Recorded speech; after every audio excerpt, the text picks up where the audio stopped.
네,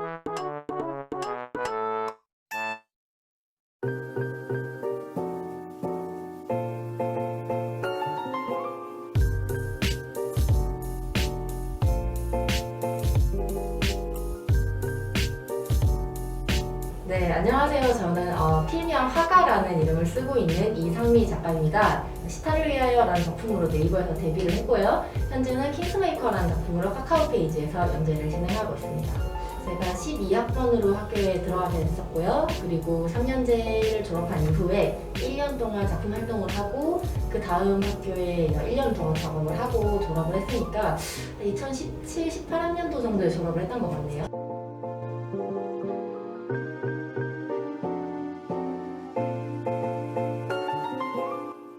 우선 저는 처음에는 그림을 그리고 싶다라는 생각을 했던 건 마찬가지지만 일러스트레이터가 되고 싶었어요. 그런데 학교에 있던 커리큘럼들을 진행을 하면서 내가 이야기를 만드는 것도 좋아하는구나, 만화를 그리는 것도 괜찮겠구나 라는 생각을 하게 된 뒤에 정면으로 도전을 하게 된 거라서 처음에는 제가 주간연재라는 시장을 소화할 수 있을지를 확인을 해보는 게 우선이었어요.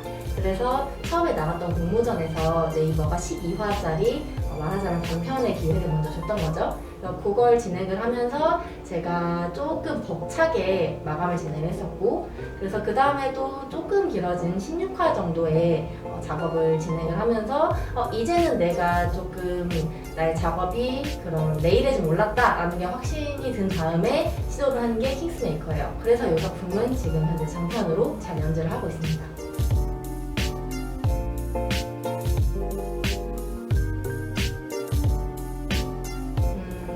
따지자면 지금은 그렇게 설명을 할 수가 있겠네요. 근데 그 당시에는 제가 구성하고자 하는 이야기가 어느 정도 분량이 적당할지를 사실 몰랐어서 그 당시에는 저한테 장편을 연재를 할 수 있는 기회를 줬으면 거기 맞춰서 이야기를 디벨롭을 했었겠죠? 하지만 지금 생각을 해보면 저한테는 그 호흡에 그 작품이 딱 맞는 분량이었다고 생각합니다.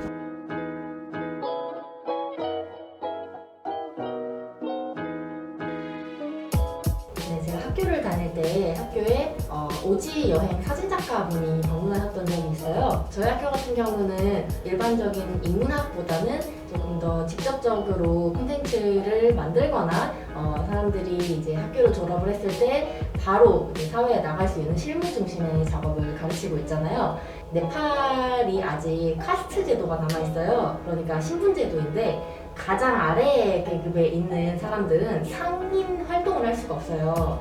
그렇다 보니까 돈을 벌고 먹고 살기 위해서는 해외에 나가야 되죠.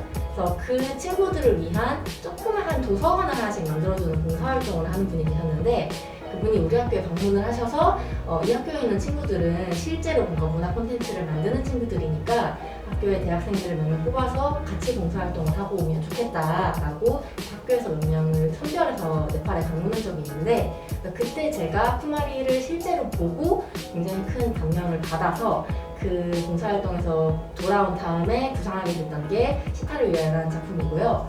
그리고 공주전담 모델고 같은 경우는 어릴 때부터 좋아했던 푸치니 오페라를 보고 계속해서 류라는 캐릭터에 대한 어떤 측은지심을 가지고 있다가 그게 작품화가 되었다고 생각해요. 그런 식으로 뭔가 실제로 제가 국내외를 좀 다니면서 겪었던 일들이 제 작품 세계에 좀 녹게 되지 않았을까라고 생각하고 있습니다.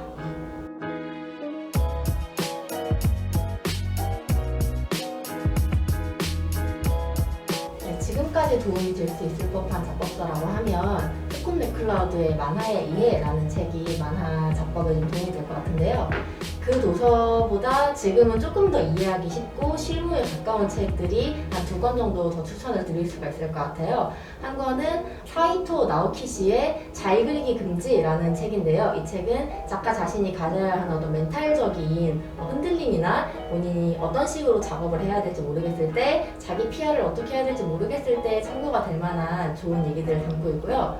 그리고 조금 더 작화적인 부분이나 폰티, 연출 이런 부분의 기술적인 부분을 좀 키우고 싶다고 하면은 캐러멜 작가님의 만화 폰티 작법서라는 작품을 직접 보시게 되면은 스콧 맥클라우드 만화의 이해보다 조금 더 지금 현대 웹툰 작가들에게 실질적으로 도움이 되는 내용으로 구성이 되어 있지 않나 라고 생각합니다.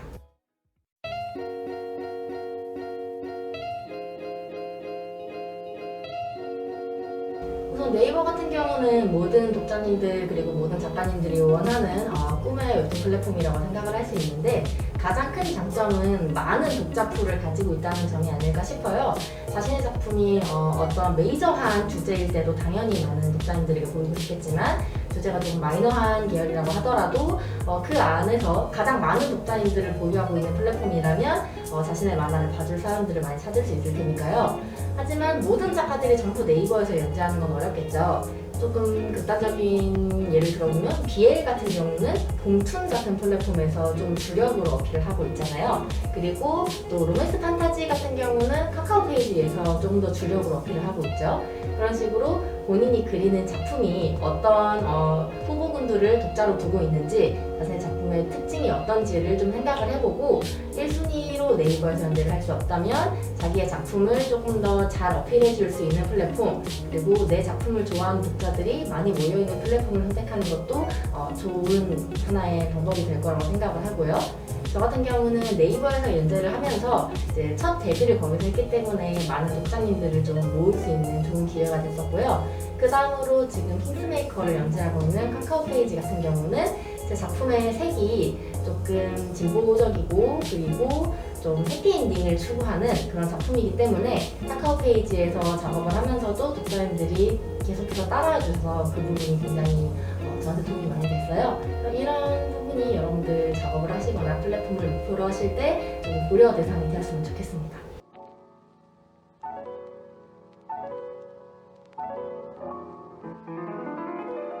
네, 우선 청강대학교가 조금 외진 곳에 떨어져 있잖아요. 그래서 등하교하는 친구들이 조금 불편함을 느낄 거라고 생각을 하고 한번 학교에 들어가면 웬만하면 잘 나오지 않게 되는 그런 특징이 있죠. 제가 학교에 처음 들어갔을 때 한 반 학기 정도는 이게 학교의 단점이다라고 생각을 했는데 학교에서 이제 점점 연차가 쌓이면서 학교에 2학년, 3학년이 되다 보니까 나름대로의 좋은 점이기도 하더라고요. 예를 들자면 학교 내부에서 뭔가 생활할 수 있는 편의점이나 이런 아직도 만화도서관이 있나요? 네, 그런 것들을 구비해 놓고 있어서 안에서 내가 작업에 몰두하겠어 라고 한다면 거기에 완전히 몰두할 수 있는 환경이 조성되어 있다는 것도 졸업하고 나서 돌이켜보니까 굉장히 큰 메리트가 되었었고요. 그리고 학교 안에 또 커다란 특징이 학생들이 굉장히 많죠. 일반적으로 수도권에서 진행되는 대학교들의 입학 학생들의 정원이 거의 한 학년에 있을 정도로 인원수가 많기 때문에 내가 작업하는 게 전반적인 만화 시장 전체에서 어디쯤에 들어갈지를 가늠하는 게 좀 더 쉬워요. 그래서 여러 친구들이랑 함께 있으면서 나의 실력을 가늠하기도 좀 편하고 그리고 그 친구들에게 차후에 뭔가 작업 어시스턴트를 맡기거나 작업에 뭔가 자문을 구하거나 하기 위한 그런 인맥을 만들어 놓았던 것도 참 도움이 됐던 것 같아요. 당시에는 그냥 친구들이랑 잘 지내고 열심히 작업을 했다라고 생각을 했지만 돌이켜보면 좀 큰 기회였기 때문에 여러분들은 학교에 계실 때 그 부분들을 조금 더 적극적으로 받아들이면서 작업을 하실 수 있으면 도움이 될 것 같습니다.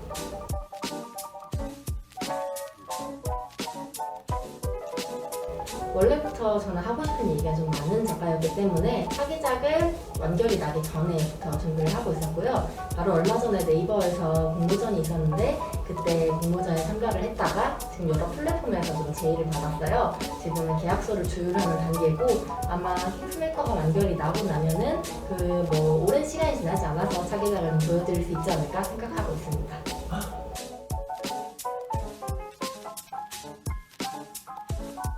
그것도 조금 고민 중인 게 요즘에 나오는 작품들이 굉장히 상황 편준화가 되어 있잖아요. 스토리도 그렇고 작화적으로도 그렇고 그래서 저 개인으로서 작품을 만들 수 있는 역량이 되기는 해도 경쟁력이 있느냐라고 하면 또 별개의 문제거든요. 그래서 이번에도 팀 작업을 조금 고려를 하고 있는데 이거는 확실히 보여드릴 수 있게 되면 제 SNS를 통해서 먼저 공지를 해드릴 테니까 그때 확인해 주시면 될 것 같아요.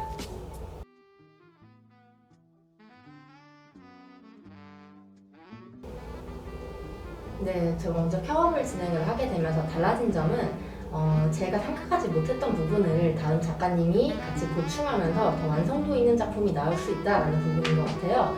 보통 팀 작업을 하면 높은 퀄리티의 작화를 가장 좋은 장점으로 생각하기 쉬운데 스토리 같은 경우도 작가가 굉장히 동착하기 쉬운 난이도가 높은 작업이거든요. 그런데 예를 들어서 제가 뭐 한 가지 키워드에만 얽매여서 조금 멀리 있는 시야를 보지 못할 때 다른 작가님이 또 새로운 키워드를 좀 던져주시면 저는 생각하지 못했던 방향으로 해소가 되기도 하고요. 그리고 또 이거는 작품 외적인 부분인데 예를 들어서 제가 지금 여기 나와서 인터뷰를 하는 것처럼 바깥에서 다른 여러 활동을 하게 될 때가 있잖아요. 그럴 때 플랫폼이나 뭔가 회사에서 저한테 연락을 주셨을 때 작가가 2명이면 둘이서 번갈아 가면서 확인을 하고 회신을 할 수가 있기 때문에 작품 외적인 부분도 조금 더 부드럽게 굴러가게 되죠. 이런 부분이 팀 작업의 장점이라고 생각을 하고요.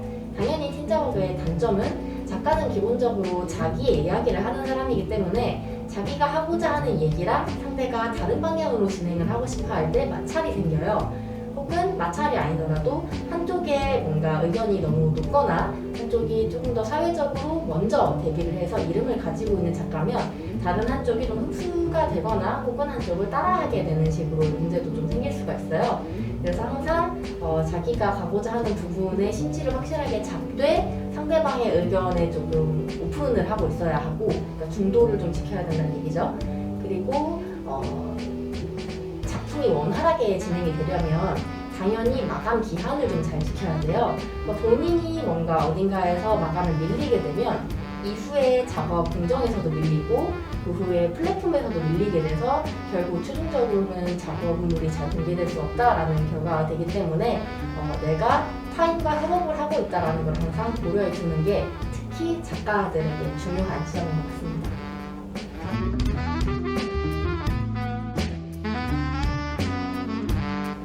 첫 번째로는 자신을 너무 과신하지 않는 게 좋아요. 작가는 자기 혼자서 혹은 팀이라고 해도 소수로 진행을 하게 되는 직업이 기본이기 때문에 시즌별로 휴식을 가지거나 혹은 요새는 뭐 5주 연재, 1주 휴재 이런 여러 가지 미리부터 본인 스케줄을 관리할 수 있는 방법이 많이 있어요.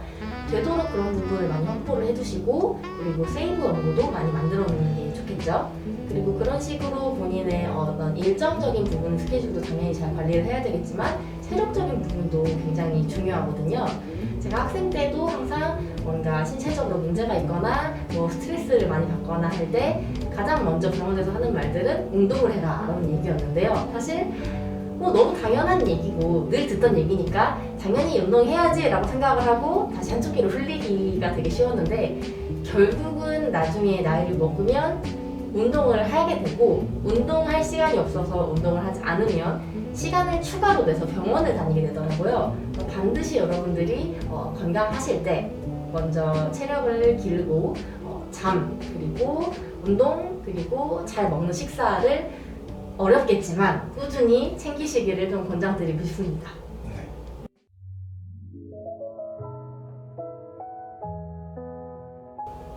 네, 제가 예전에 읽었던 책에서 나왔던 문장 중에 이런 문장이 있는데 본인이 휴식을 취할 때 혹은 취미를 가질 때는 직업에서 잘 사용하지 않는 근육을 쓰는 게 좋다라는 얘기를 본 적이 있어요. 예를 들어 작가 같은 경우는 손을 많이 사용을 하니까 손을 이렇게 세밀하게 쓰는 것보다는 몸 전체를 움직이거나 뭔가 말을 많이 하지 않는 편이니까 말을 하거나 노래를 하는 것 같은 취미를 가지는 쪽이 좋겠죠. 휴식할 때도 마찬가지로 손을 최대한 움직이지 않는 방향으로 쉬는 게 좋겠고요. 그래서 만약에 이 인터뷰를 보는 만창가 이외에 다른 친구들이 있다면 본인이 직업에서 가장 많이 사용하는 근육이 어디인지 보고 쉴 때는 그 근육을 쉬고 취미를 가질 땐 그 근육 이외의 부분을 사용하도록. 예를 들어 뮤지컬 스쿨이 우리 학교에 있으니까 몸과 음성을 많이 사용하는 친구들은 반대로 뜨개질이나 십자수처럼 소근육을 사용하고 소리를 많이 내지 않는 그런 계열을 휴식과 취미로 갖게 되면 좋겠죠.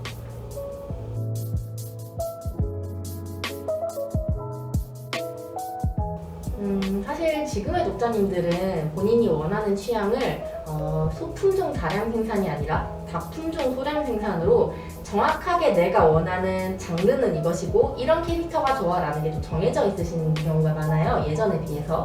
그만큼 작품 수도 늘어났고 그래서 예를 들어 리디북스에서는 이러저런 작품에 대한 키워드 같은 걸 굉장히 세밀화해서 팔고 있잖아요. 그래서 제가 만드는 작품이 모든 사람들에게 사랑받을 수 없다는 건 알고 있어요. 그래도 제가 만드는, 요즘은 이제 김치찌개라고 하죠. 항상 뭐 참치김치찌개를 만들든 뭐 돼지고기 김치찌개를 만들든 꾸준히 제가 잘하는 장르의 김치찌개를 만들 테니까 제가 만드는 김치찌개를 좋아하시는 분들이 꼭 찾아오고 싶은 일정한 메시지를 전하는 그런 작가가 되고 싶습니다.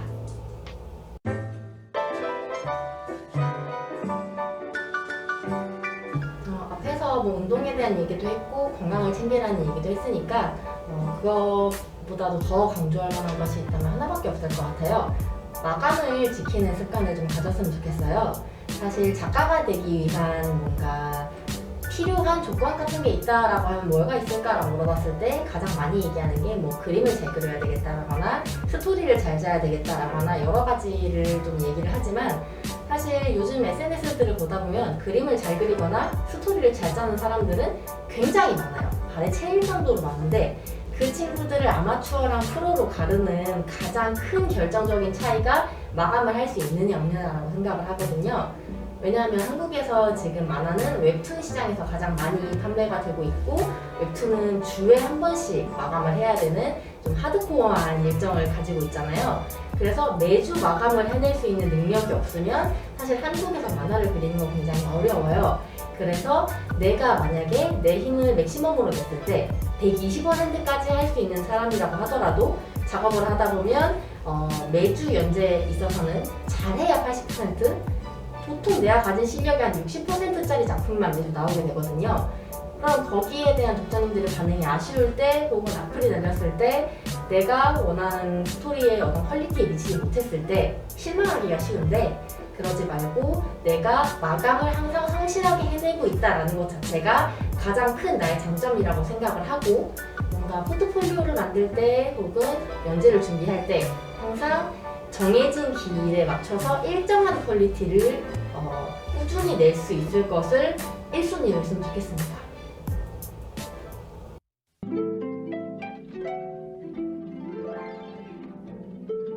아까 답변했던 내용이랑 조금 이어질 수도 있겠는데 제가 해외여행을 직접 가거나 혹은 제가 직접 봤던 오페라 같은 것들에서 좀 영감을 받아서 이야기를 만들었잖아요. 그런 식으로 사실 사람들이 인생을 살면서 겪어온 여러 가지 일들에는 다 작품이 될 수 있을 만한 씨앗이 들어있어요. 예를 들어서 제가 일러스트레이터가 되려고 처음엔 한 장짜리 작품 위주로 그림을 그리다가 작가가 되기로 마음을 먹으면서 작품의 퀄리티를 좀 높여보자 라는 생각을 좀 초창기에 했었던 것처럼 내가 가지고 있던 어떤 특징이 꼭 해외여행을 가거나 이런 거창한 게 아니더라도 작업에 충분히 녹아서 나오면 사람 개개인이 가지고 있는 개성이 다 드러나기 마련이거든요.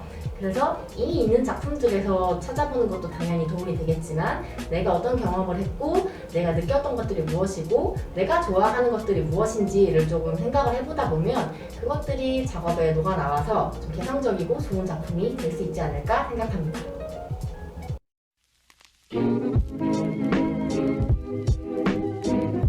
네, 만화라는 장르는 사람들이 어디에서든 핸드폰만 있으면 쉽게 볼 수 있는 접근성을 가진 굉장히 좋은 콘텐츠라고 생각을 해요.